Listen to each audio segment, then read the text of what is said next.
Hello, everyone. Thank you again for joining us today for the first of 3 parts to the Cozy Web Ed series, Ship Smart and Save Money, presented by Ascent Global Logistics.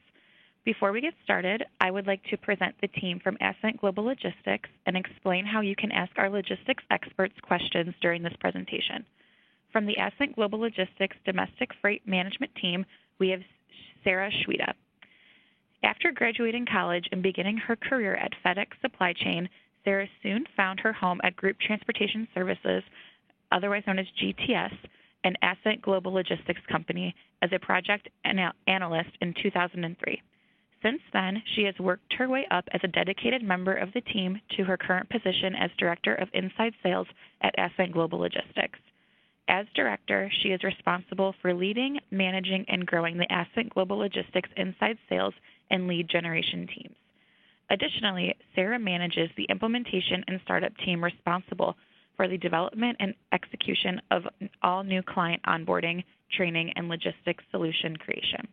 Before becoming the Director of Inside Sales, she was the Director of Client Solutions, where she developed and managed client solution programs, implementations, and marketing strategy.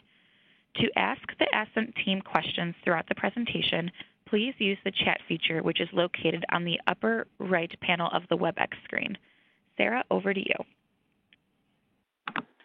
Thanks, Margaret. Today we are primarily going to focus on LTL, or less than truckload shipping. We will walk through how rates are determined and what you can do as a company to competitively position yourself with the carriers. We will discuss inbound and drop shipping and how to optimize your savings opportunities when the freight is not leaving your dock and not necessarily under your control. We will cover common shipping terms and specifically non-commercial or residential deliveries, since it is our most commonly confused shipping term among clients. And finally, we're going to touch on freight claims and best practices for shippers to avoid these time-consuming and frustrating aspects of the shipping process. First, let's cover some basics. So up on the screen, I have a visual to help everybody kind of visualize the different shipping modes. And the 5 pallets, 5,000 pounds, that's an arbitrary business rule that may or may not fit for everyone's business, but it's something we use internally, so I'm going to talk to that today. So as I mentioned, less than truckload. So this would be anything that doesn't make sense to ship small package, which small package would be your standard FedEx, UPS parcel type solution. A lot of our customers maybe use 150 to 200 pounds as their partial threshold, or maybe they have a certain carton count that they use to determine parcel versus freight. In some cases, just based on the size and the bulkiness of the shipment, it may not be a good fit for parcel. So this LTL is a great next step for those shipments that are larger in weight, that are bulky in size and dimension, but maybe they don't garner a full dedicated truckload. So less than truckload shipping is one of the most common modes used among small to mid-sized businesses. And LTL shipments are moved via a common carrier, and your freight would share the truck with other customer shipments. So for those folks that may be new to shipping, some common carriers for less than truckload shipments might be, that you may have seen on the road, might be XPO Logistics, YRC Freight, or R&L carriers, just to name a few. LTL freight is generally packaged in cartons, on pallets or skids, but can also be in gaylords, drums, or racking. There are no restrictions in the length of haul, so you can ship a pallet of LTL freight across town or across the country.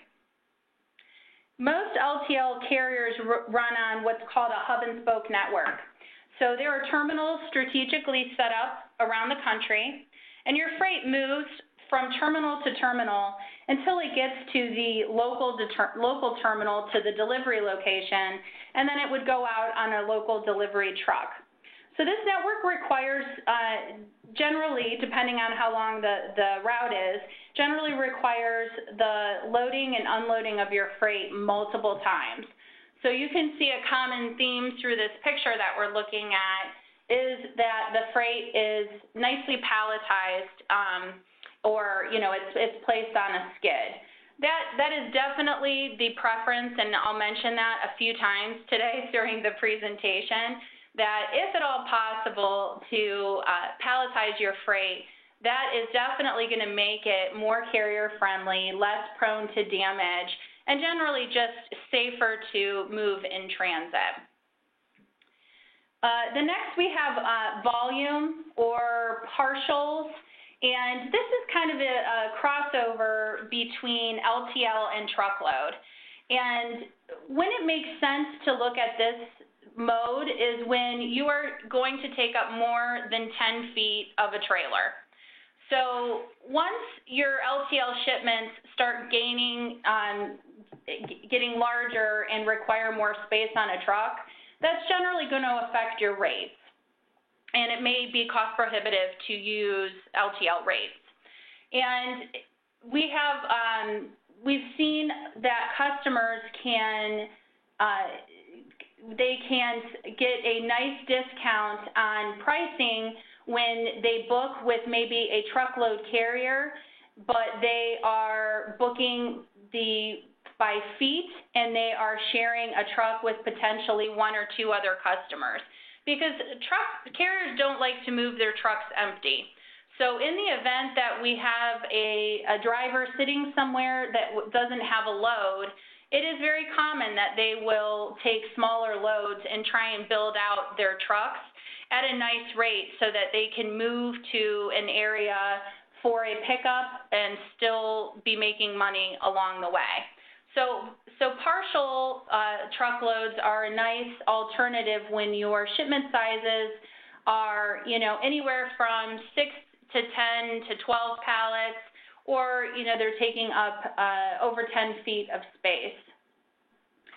Now, full truckloads, this is when you are basically getting a whole dedicated truckload of space. And most people deem this necessary when they're going to fill that up completely with freight. Some folks just don't want other freight with theirs on a particular truck, so they might want the full truckload. You probably are familiar most with truckload vans going down the highway, and those are obviously enclosed trailers that have a roll down or swing out doors. And there are also flatbeds, and I'm sure most people have seen those as well. So in most cases, truckload vans are going to fit everyone's needs because they're going to be shipping pallets or rolls or some other type of material. Flatbeds are generally reserved for the maybe machinery or really odd size or heavy freight that potentially needs to be loaded or unloaded with a crane. And of course, on a flatbed trailer, your freight is going to be subjected to a lot more of the elements. Even if there are tarps and straps and things on it, it's not enclosed inside of a van the way that it is on the other modes we discussed. And last on here, we have time sensitive. So time sensitive could really fall in any of these modes, but instead of the equipment determining necessarily some of the carrier requirements or the transit times, the shipper is basically telling the need to the carrier, whether it be same day, next day, overnight, and then, based on that level of service, we're going out and procuring the freight that's going to meet that service need. In the other modes that we previously talked about, the carrier in most cases is going to determine that transit, especially on the LTL side where those transit times are published by the carrier and in many cases not flexible. So moving on to how our LTL rates determined. And there are a lot of things that could potentially go into the rate structure of an LTL contract, but in general terms, it's going to be the distance, the miles between the origin and the destination, the total weight and piece count, which would always include the packaging and the skid. So it would be the total finished weight when it's ready to go on the truck. And again, mentioning that, freight is obviously preferred to be on a skid. And then lastly, the freight class, which is an identification number assigned to LTL freight specifically, which is a determining factor in the price. And NMFC's, that stands for National Motor Freight Classification. And the NMFC is a standardized method designed to give consumers a uniform pricing structure when transporting the freight. So a way that I like to talk to customers around wrapping their head around that is the difference in shipping feathers and steel. So obviously 10,000 pounds of feathers could be an entire truckload of pallets of feathers. And 10,000 pounds of steel could be a small disc on a pallet, taking up one pallet of room on a carrier's truck. So in order to try and standardize all the different commodities that shippers may want to ship, the NMFC helps level set that a little bit. And there's a lot of detail involved in classification and commodities. We actually, the second webinar in this series dives into that in more detail. There's so much involved that we gave it its own webinar. So if you're interested in learning more about that, I invite you guys to the next webinar in the series, which is Wednesday, October 15th at the same time. The other determining factor in LTL rates would be sort of how does the carrier see your freight? So when you're looking to procure rates with the carrier, generally, a rep is going to come out and they're going to, want to sniff around your dock. They're going to want to see your freight. And they're going to be looking for some specific things. They're going to want to know some things about you and try and determine if your freight is going to be profitable for them. It is, generally the carriers want to keep their trucks full, they want to maximize their load capacity, and they really want to keep their drivers moving. So keeping those things in mind as we walk through these bullets. So profitability, are you a steady shipper? Do you have daily freight? Obviously, is the opportunity for the carrier are you going to be a small customer or a large customer for them? Is your freight generally dock pickup and dock delivery? Because that is easy pickups and easy deliveries for the carrier. That's going to maximize their time when they can just bump right up to a dock and put the freight on and pull the freight off. Revenue obviously is going to be a big piece of that. They're going to want to understand when they're looking at the amount of freight, how much they want to negotiate on your pricing. They're also going to be looking at the liability involved. So obviously the cost of goods varies quite a bit across different commodities, And there is a big differential between high liability freight and low liability freight, and the carrier will definitely price it accordingly. Also, they're going to look at things like, what is the freight? For example, products like carbon black or used auto parts, those are undesirable commodities for the folks to put on their trucks. They could potentially have a negative impact with the other freight. It could cause the trailer to get dirty, which is more maintenance for the driver. They're also going to be looking at whether or not it's risky, meaning it's poorly packaged. And again, is it high value? Is there a potential that there could be a claim, a high dollar claim with the carrier? So, all of these things kind of lead up to, a profiling, if you will, by the carrier of, the shipping facility. So how do you become more desirable? Obviously, in established businesses, you just can't change your product overnight. But some things you want to think about that you can do to not only become more desirable to the carrier community, but also minimize the time involved in your shipping and receiving process, as well as your risk, is to, look at your pickup and delivery times. Obviously, the carriers are going to have a route that they want to stick to, and they're going to try and put as many pickups and deliveries on that route as possible. When customers want to, close down, shut down, and be out the door at 2 o'clock, that is a challenge for the carriers. They, in many cases, they could have to rearrange their whole route around one particular business.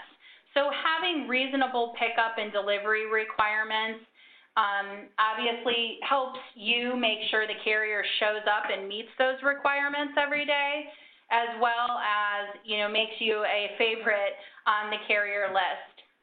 Again, shipping palletized versus loose freight. By loose, I mean having 20 boxes that are not on a pallet that the carrier, has to move each box individually versus, a single pallet. Oversized freight or freight too wide to, falling over the size of the pallet, or having to, if it's not able to be managed in the truck efficiently, then not only is it at a higher risk for damage, but it becomes challenging for the carrier to fit your freight on the truck with everyone else's.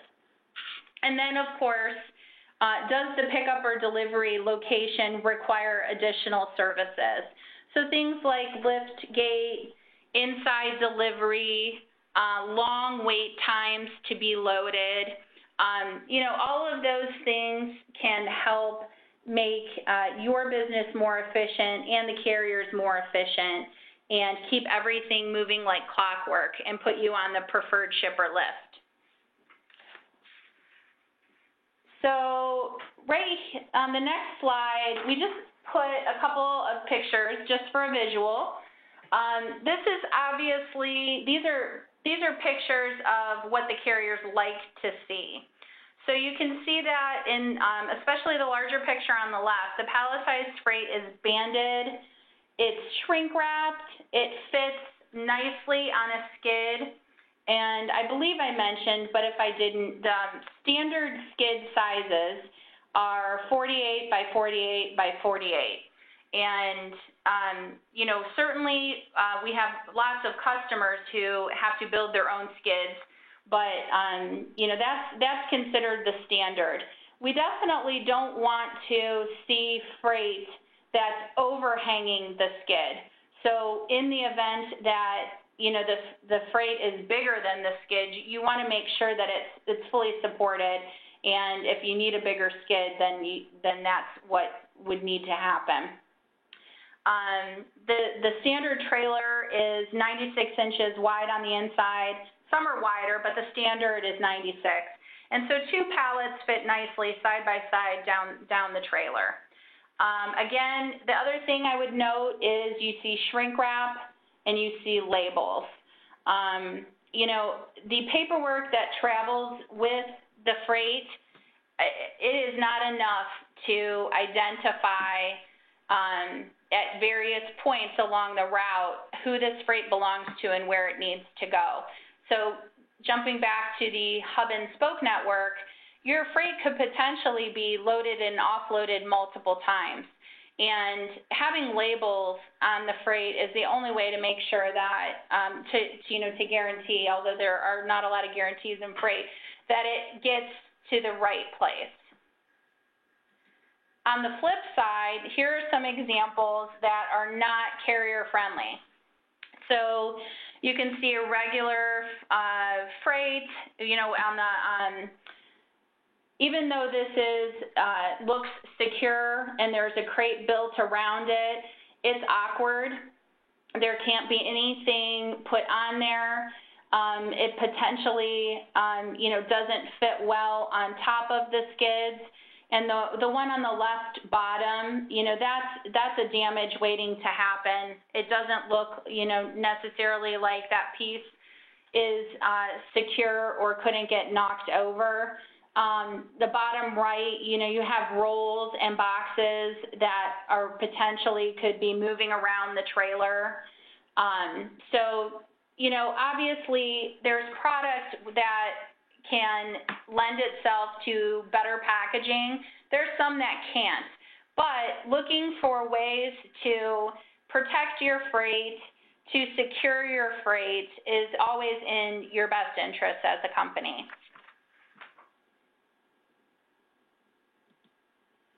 Moving on to inbound and drop shipments. So obviously, shipments picking up at a facility coming inbound to you are inbound shipments. Shipments picking up at a facility delivering to a third-party destination are referred to as drop shipments. And so some of these points that I just wanted to bring up today, though these would kind of pertain to either. So, when you're putting orders or purchase orders in with vendors, you want to clearly understand the shipping instructions and payment responsibility prior to submitting your purchase order. So, in some cases with our clients, we see that there's delivered pricing negotiated in the cost of goods. And in other cases, the client is responsible, they pay for the material, but they're responsible for the freight. So it's an important, determination to know when you're working with your vendors how that responsibility goes. The party responsible for the freight charges has control of the routing. And, it surprises me that not a lot of folks, necessarily know that. They will pay for the freight and then, not have any control or not have any responsibility in routing it. And in some cases, that's a business decision because folks don't, have the time or resources to do it.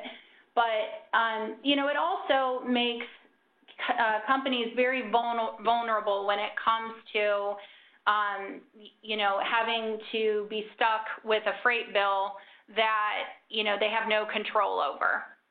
So, when putting your purchase order in, there is a ship via section of that purchase order. And you want to make sure that you avoid using best way as the shipping instruction. That is a very generic, do whatever is easiest for you type of direction. And what's going to happen is, regardless of who or how or what moves that freight to your destination, you would be responsible for paying that bill. And in many cases, we see that, the customer is subject to, basically undiscounted rates because a vendor may have used, a carrier that they had rates for, but then those rates were not extended to the end consignee. So you also want to make sure that, on your materials invoice from your vendor, that you're not paying additional shipping, handling, or processing fees where the vendor has ownership of the freight charges. So, and sometimes it's unclear, with folks on how the freight is being paid. Sometimes there's additional line items. You really want to break down who's responsible for the freight bill.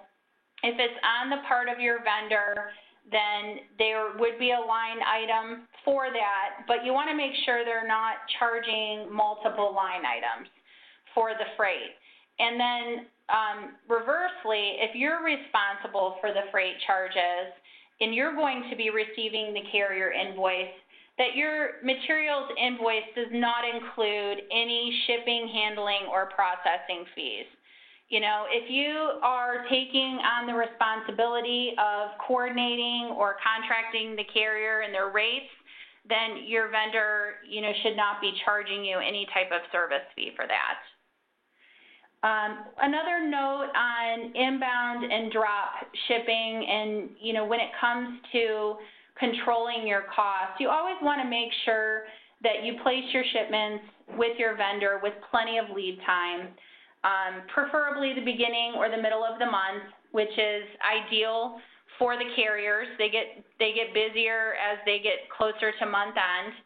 And, make sure that you calculate any delays such as traffic, weather, breakdowns, that type of thing.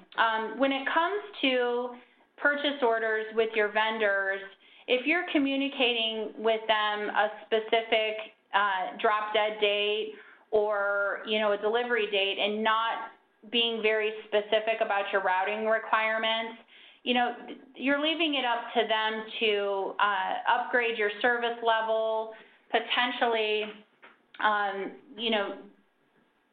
broker expedited freight, things that when delays happen, if you don't have control of some of those things, the vendors then will take control, which could potentially leave you with a large freight invoice.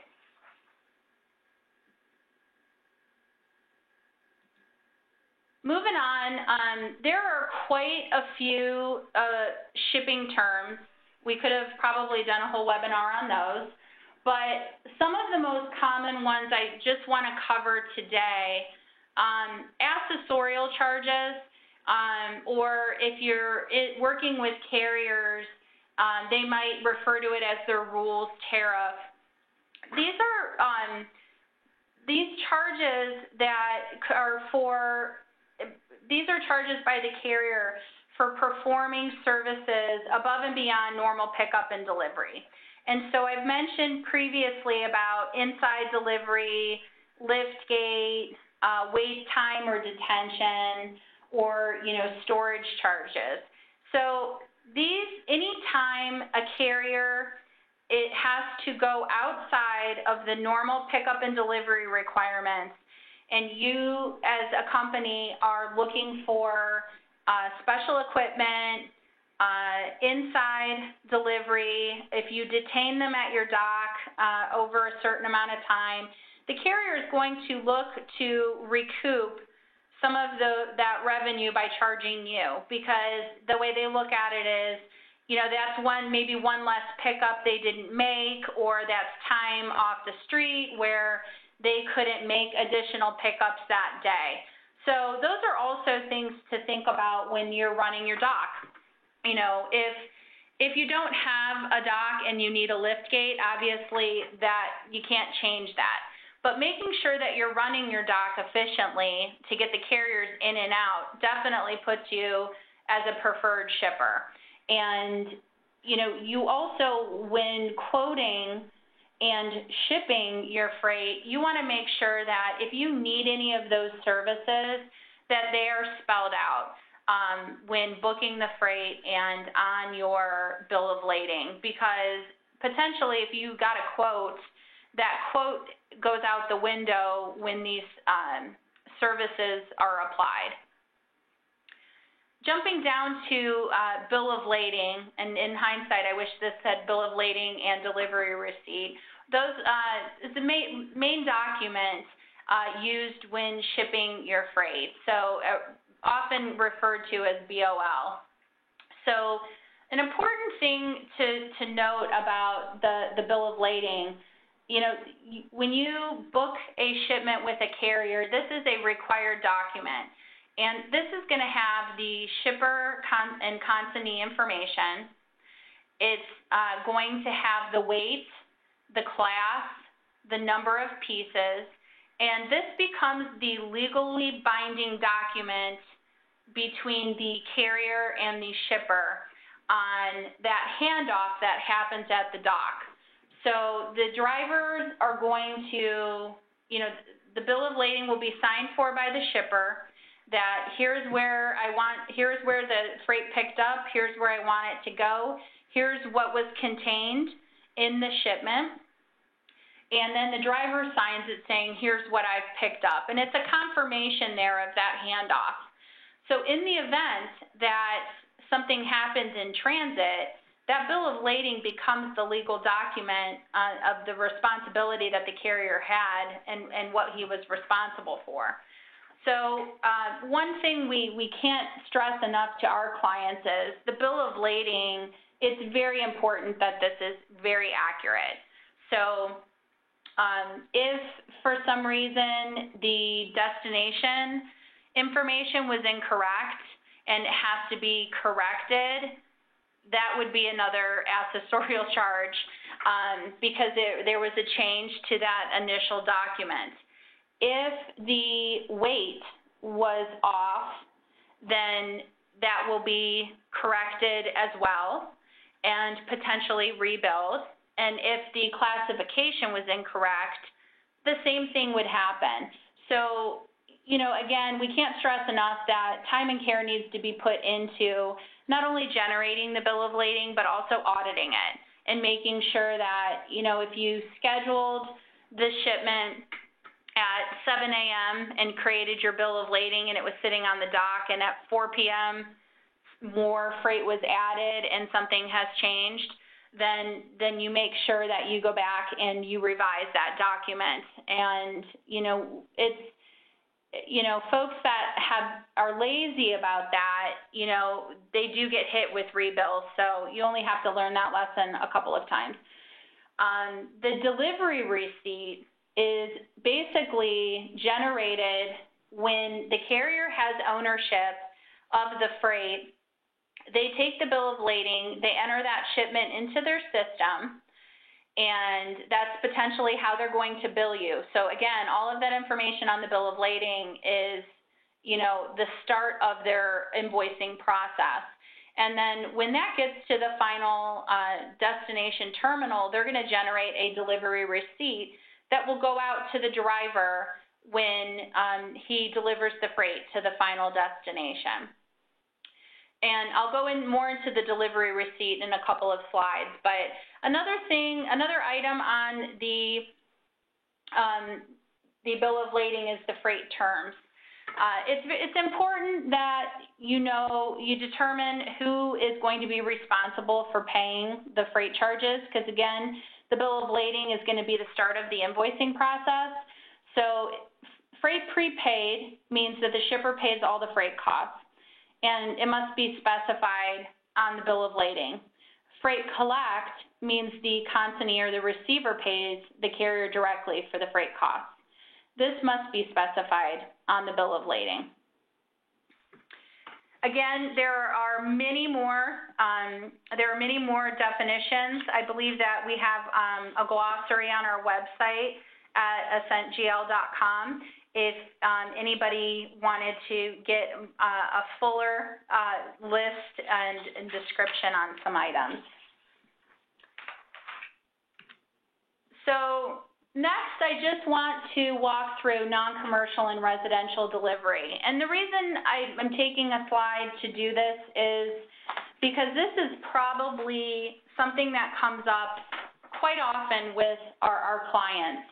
And in order to keep drivers on time and in their routes, carriers prefer dock pickups and dock deliveries. I've already mentioned that.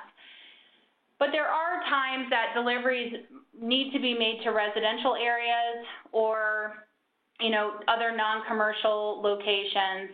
And when that happens, there is inevitably more time or different equipment that needs to be applied to those deliveries. And because of that, there is an accessorial fee charged by the carrier for the time involved. And I think a lot of the confusion with our customers come into play because there's two terms, non-commercial and limited access, and sometimes they overlap each other. But typically the carrier will use one and not the other, so you're not going to get charged for both of them. But there is a little bit of a blurry area with some of our customers about what that means. So I have some examples to hopefully try and shed some clarity on it, but limited access, while it may have a loading dock and or equipment for unloading shipments, this type of location usually requires a driver to stop and wait for admission. So examples of this would be prisons, jails or correctional facilities, military bases or installations, government buildings or courthouses, schools, universities, nuclear facilities or power plants, or national or state parks. So if you think about places that are gated or that have a guard shack, those would be common limited access locations.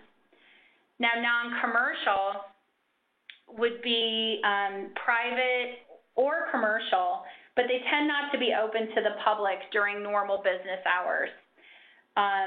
Oftentimes, they don't have a loading dock and or unloading equipment.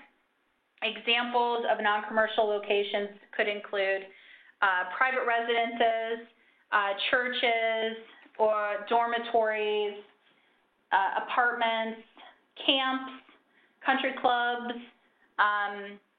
maybe some smaller hotels, nursing homes, carnivals, those types of things. So certainly, if you have questions, it's good to get clarity on that based on your delivery, your delivery location. And, residential is something just to bring up quickly here because most residential areas have restrictions about what size trucks can be in those areas.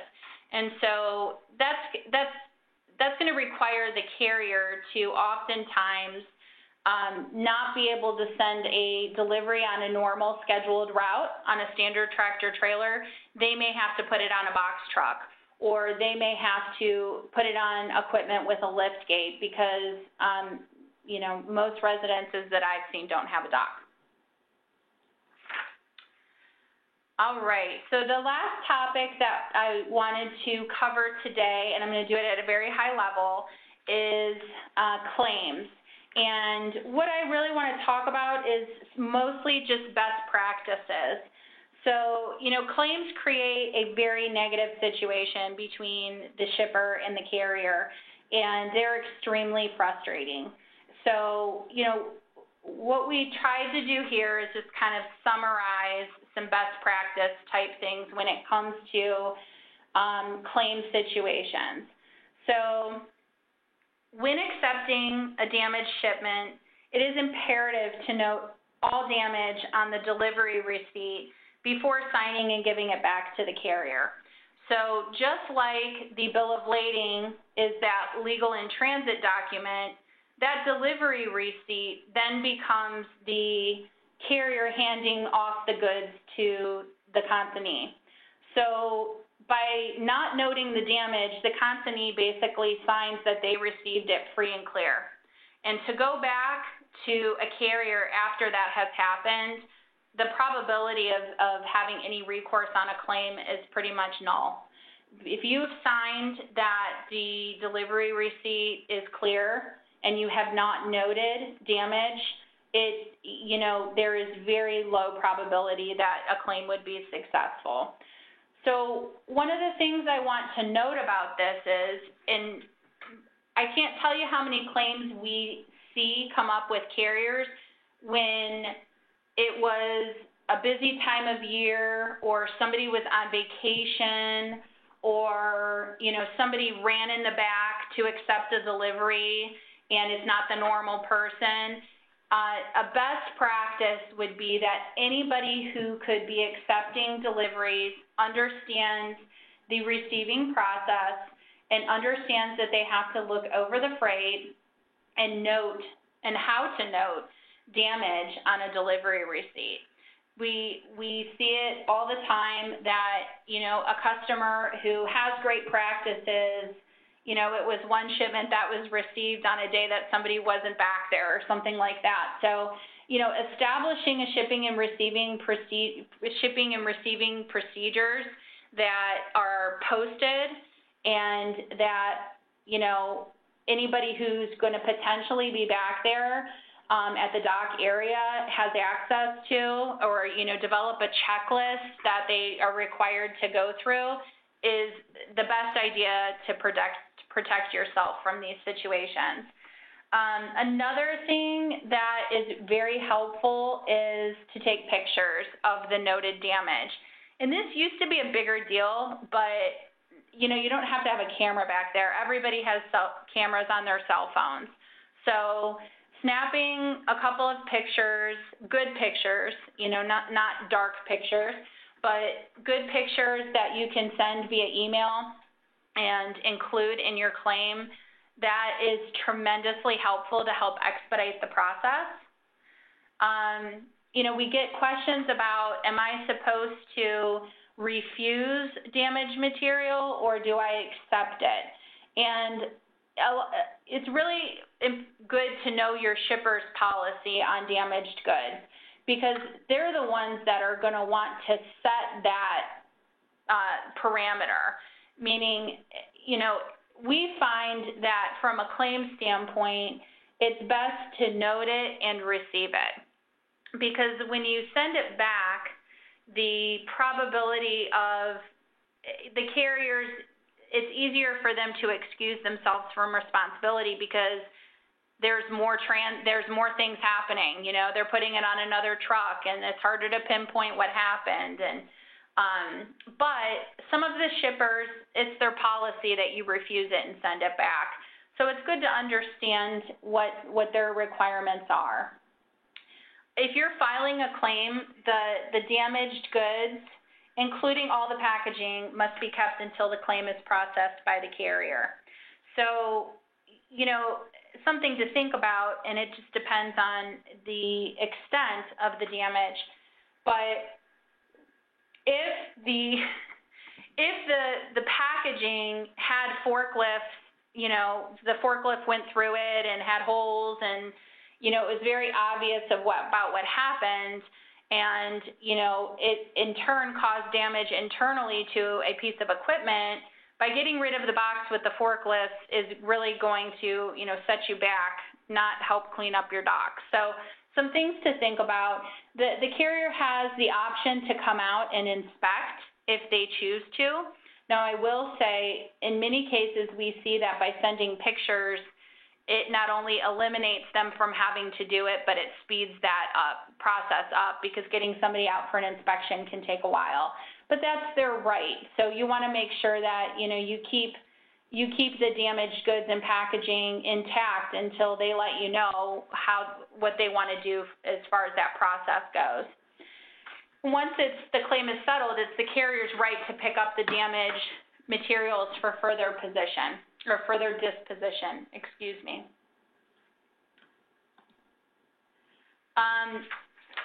When should a claim be filed? So a claimant is required.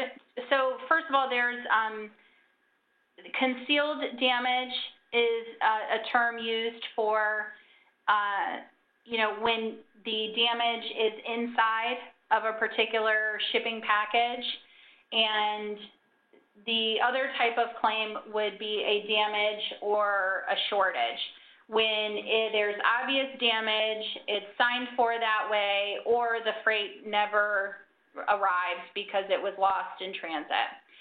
So it's important to know those things because there's different parameters around filing a claim on those two types of claims. So when there's a damage or a shortage, a claimant is required to file within 9 months of delivery in order for the claim to be valid. If you miss that window, the claim will automatically be denied. If the shipment was never delivered, the claim should be filed no later than 9 months from when the delivery would have reasonably been expected to be made. For concealed damage or loss, you must notify the carrier of damage within 5 days of the delivery date in writing. And it is good practice to send photos with the notification if possible. And please keep in mind that even if you notify the carrier within 5 business days and file the claim in a timely manner, there is no guarantee the carrier will pay on a concealed damage. So concealed damage is extremely challenging because, again, you've signed for the delivery receipt free and clear, and it becomes very hard to go backwards at that point and prove that the carrier created the damage situation. Another thing I would note on concealed damage, we see it all the time where people receive items and then they put them in their warehouse and then they don't open them for like 4 months and then they see damage. So again, your receiving process is extremely important because in order to meet that 5-day limit, you should not be waiting to open and inspect for damage. What do you need to file a claim? The original bill of lading or certified copy, the original invoice displaying the value of goods from the seller or manufacturer so the carrier knows what the cost was, the copy of the proof of delivery, the salvage value or damage allowance.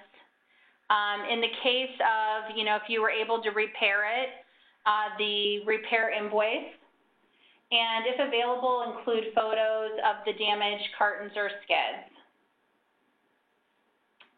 And again, carriers are incented not to pay claims. So having your ducks in a row to alleviate any back and forth and speed up the timeline is, in everybody's best interest because they make it very difficult. Okay, so those were the topics I wanted to cover today. I'm going to, again, remind everybody that we have the second part of our series, which focuses on NMFC's classification, delves into a little bit on packaging and maybe some of those rebills and disputes. So they're much more tactical on the shipping side, and that is Wednesday, October 15th at 11 a.m. Eastern. So I appreciate everybody joining today. Hopefully you found our time, beneficial and you learned something. I haven't seen anything come over as far as questions. I'll give everybody, if you are interested in asking any questions, you can do so through the chat feature on the WebEx. And otherwise, I look forward to hopefully seeing you guys or, talking to you again on Wednesday, October 15th on the second of our 3-part series on NMFCs. Thank you.